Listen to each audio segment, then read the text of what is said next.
Yo, what's going on, Bull fam? I was planning to do this a little later, so I'm honestly doing some spring cleaning, so everything's a mess. I haven't even showered, so that don't matter. But we got the win. I'm super excited, man. You know what, man? As crazy as things have been, I feel like we had a lot of positives in this game.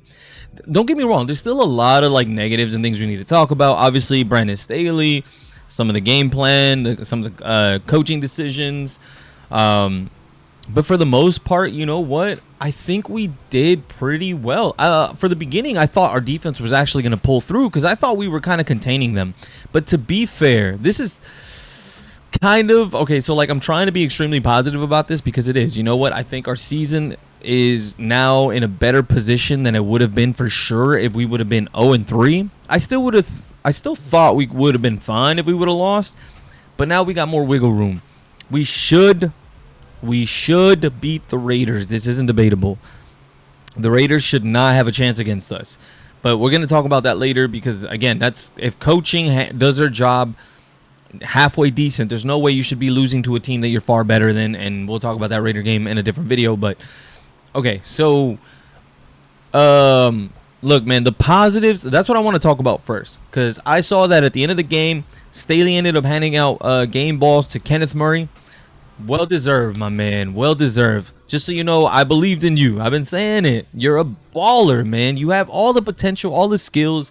I just feel like you haven't been put in the position to be successful. But you know what? I think you're actually finding a way to adjust to Staley's defense. And that I applaud even more because that tells me when Staley is gone, which I feel like eventually he will be, you will be able to adjust to whatever defense, whatever the defense will need from you later going forward if Staley's not there. The other game ball ended up going to Justin Herbert. Hands down, makes sense. My man was 40 out of 47 passing attempts. 3 TDs. 405 yards. Monster day. You know what made me the most happiest about this was that honestly Justin Herbert looked so much more comfortable today. Like the last few games, like even though we were moving the ball, it wasn't like we were struggling, but it still feel like the offense was a little janky. Yesterday against the Vikings, man, our offense looked amazing. Like they looked fluent. They looked like they were decisive. They knew where they were going. It didn't feel like there was a lot of confusion. And Herbert felt different yesterday. It felt like he was finally comfortable. I don't know if you were watching videos, man, but I love the fact that you ran for a few first downs. You were a little more mobile, but my God. Justin Herbert and Keenan Allen were absolute monsters last night. I mean, Allen over there putting up Hall of Fame numbers. And if they can do this every game, here's the dangerous part, right? Like, I always used to wonder, like, man, Cooper Kupp, how does he always get, like, 16 catches a game? I think good offensive coordinators understand how to use their best players, and I think Kellen Moore has understood how to use Keenan Allen, and he is a Cooper Kupp type of player, man. This guy's just going to get open. He doesn't need to use his athleticism, his speed. He will get open, and he will make the difficult catches. If this continues to work out, look, man, the bad news is we lost Mike for the year, and the sad part is he's probably going to be out now. That was his last game as a Charger. It's a sad way to look at it, but I don't think we see him back in a Charger uniform. But now that we're going to see QJ a lot, and Palmer's now going to get more targets, I think Keenan Allen, if he can start producing these type of numbers on the regular, it's going to open up the game so much more for them. It takes up a lot of pressure away from them. But here's, like I said, man, I hope Mike Williams gets better and everything. But if QJ can figure out a way to be productive, I do feel like he actually fits the system better. And the reason I say that is because QJ has something that Mike Williams doesn't do well, and that is the speed. I think having that speed out there with Palmer and Allen, and if we mix Davis around, that could be extremely dangerous for teams. So that's something I'm excited to see, but I'm hoping QJ, is going to look better. I'm a little nervous because it feels like they've been holding him back a little bit. So I don't know if he's not blocking well or something is just he doesn't know the plays completely. But we're going to find out. we're gonna find out. Mike Williams feel better. You know, I don't know. It's just kind of sad to think that would be your last game as a Charger, but then we go to game ball number 3 that went to Keenan Allen, man. What an absolute stud. I had so much fun watching you get open on every play. I'm not going to lie. It was bittersweet because I played against Keenan Allen on one of my fantasy leagues, and he just wrecked me. But we got the win, so we made up for it. I'd have been mad if I would have lost my fantasy league and the Chargers would have lost. I'd have been pissed. But, man, 18 receptions out of 20 targets. By the way, 20 targets. You only didn't get 2 of them. That's insane. He even threw for a touchdown. We all saw it, man. It was awesome to see this offense yesterday. I mean, they were so comfortable. They were so fluent. Keenan is looking in prime form, man. Something we all knew he could do is just, it feels like Kellen Moore finally unlocked it. I just hope, Keenan, if you can stay healthy, man, you are going to produce numbers that we haven't seen in a long time. You will be a top 3 receiver by the end of this year if you could stay healthy, which I hope you can. So that's my hope. If you stay healthy, man, this duo is going to be destructive. Then we go into the running game. I feel like we really didn't try to run the ball more. I mean, Joshua Kelly, 11 carries for 12 yards. I mean, I think we only got like 30 yards in total. That was kind of sad. It's it, man. I was hoping Joshua Kelly would be able to show something, especially against a really bad Vikings defensive line. I started him in some fantasy leagues. He let me down. I think it's just clear that Kelly is not a number 1 running back. So that then opens up the question. So what happens next year? Because I'm almost 99.9% sure that Eckler is not going to come back. So that opens up the question for next year. What's going to happen with when Eckler's gone? Because Kelly is not the answer. He is a clear RB2. He's not an RB1. So that's kind of something to look out for. Here's my weird part about this game where it's like I felt like the Vikings honestly gave this game away. I didn't like their game plan going in for them. I thought they should have just been airing it out all day. But for some reason, a team that hasn't been good on the run really tried to run the ball today. And it didn't really pay off. I mean, they had I felt like honestly every time they threw to Jefferson, the fact that he only got 7 catches is crazy to me because I mean, every time he got a catch, he was gashing us for yards. So to me, the game plan for the Vikings was weird. If I was a Vikings fan today, I'd be pissed. Not just for that, right? Like the game plan was weird. Like, why didn't you just keep passing it? I don't know if we would have been able to stop it. Because honestly, every time they passed, they were pretty effective. The other thing was, like, at the end of the game, for some reason, they didn't clock it. Honestly, Minnesota ended up giving us that game because we're going to talk about Staley's 4th down, but to me, it was weird that they didn't clock it. Like, I don't understand. You had plenty of time. You didn't have to rush it.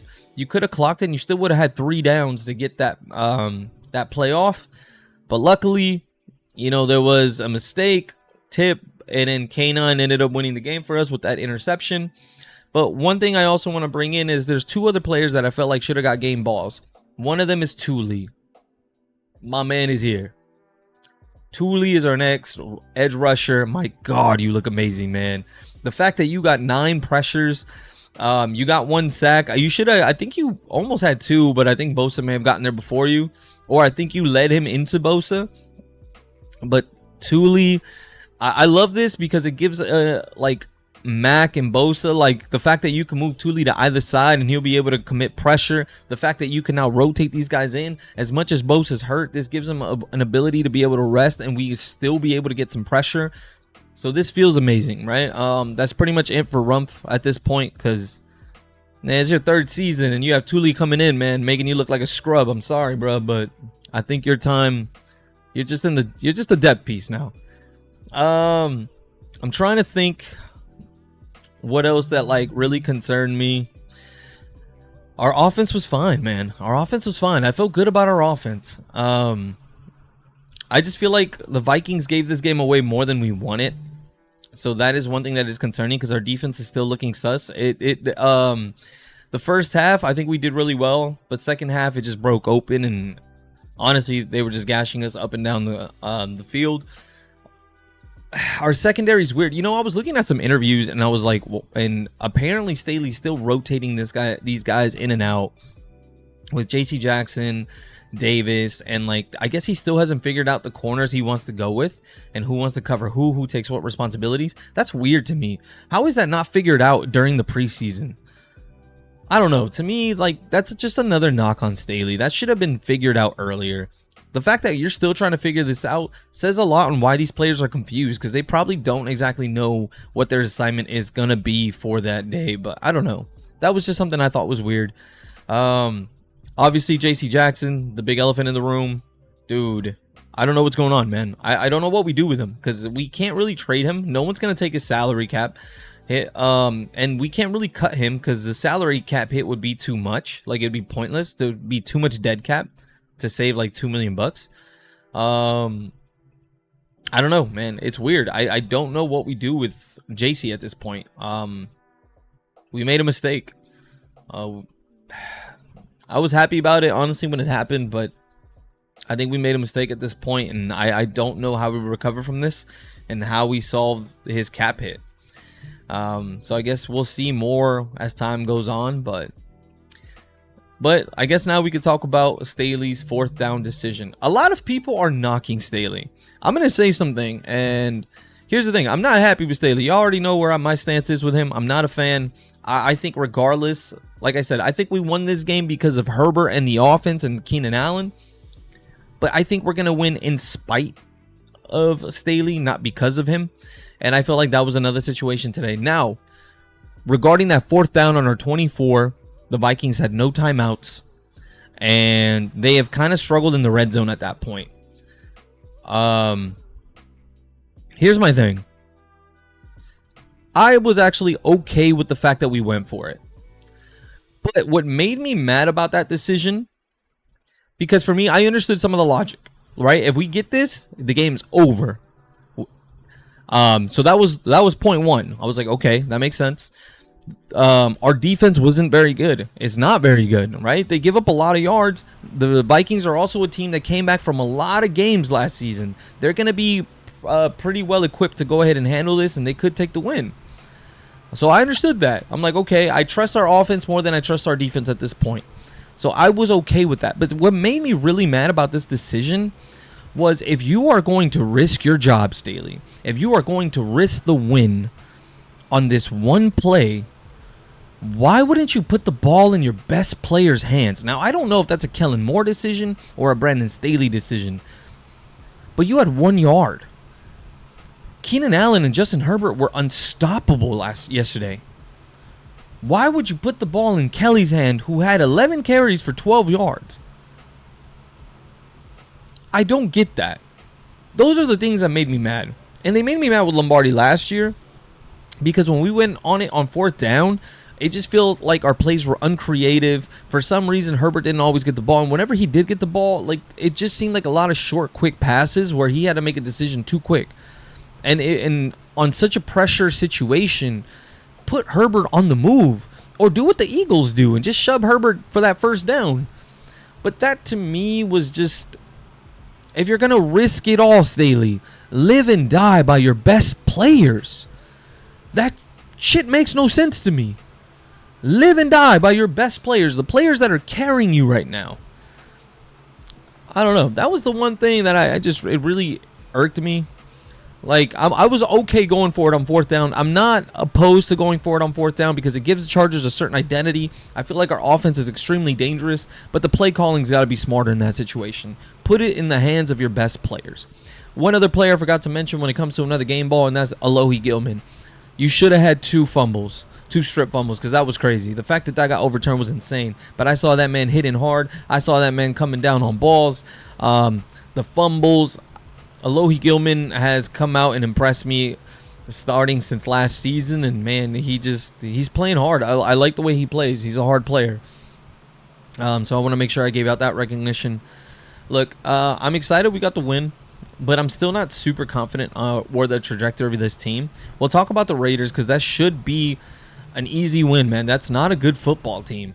I mean, they beat the Broncos by 1, and the Broncos just, My God, I know we're rivals and we should be happy about it, but even I'm feeling bad for the Broncos. That is crazy, man. I never thought I would see a 70-point game. So yeah, this shouldn't be an issue. But we'll talk about that again later. One other thing, man, that I wanted to cover. Like I said, I don't know what I'm feeling with this team, because as fun as this game was to watch, it was one of the few good games to watch yesterday. But the problem is, to me, I think Staley still gotta go. Honestly, I felt like we only won this game because the Vikings kept letting us in the game. If the Vikings were a good functioning football team, we would have lost. I don't even have to second guess that. The Vikings continuously let us in the game. I felt like their game plan just wasn't really intelligent for the way they were beating us. I don't know. It's just, that's why I'm a little weird. As great as this game was, as fun as it was to watch, it's just, I'm still not feeling confident, man. We gave up a ton of yards. Honestly, they gave up a ton of good plays, and yeah, I don't know. Anyways, I'm sorry it was kind of like all last minute. I wanted to do a little more, but you know, I want to clean up. I'm actually throwing away my mattress. I'm gonna try a Shiki Butan. I'm gonna try to sleep more hard surfaces. I'm trying to help my back out, but yeah, man, that's where I'm at. Look, we'll keep talking about Staley. We'll be on Staley watch. Right now, he got lucky. He was even allowed on that plane. But y'all, we're 1-2. We're playing the Raiders next week. This should be 2-2. And then now the Cowboys are looking a little suspect with the way their defense performed against the Cardinals. So, you know what? Things can change. Things can look good. The problem is, I don't know how much we can carry Staley. I don't know how we will perform, because we have a lot of still good teams on this schedule, and those teams will punish us. They won't make the same mistakes that the Vikings make. So that is something we need to be, you know, concerned about. But this offense gave me a ton of confidence again. I loved how comfortable everyone on the offense was. The running game is something that does worry me, but I'm hoping we get Eckler back. And I guess we're gonna see what happens next week. But hey, y'all, man, enjoy the win. We can relax for a few days until Sunday, and then we'll go from there. But I'm gonna go ahead and keep spring cleaning, and those are just my 2 cents for the minute. And I'll see y'all next week. Peace.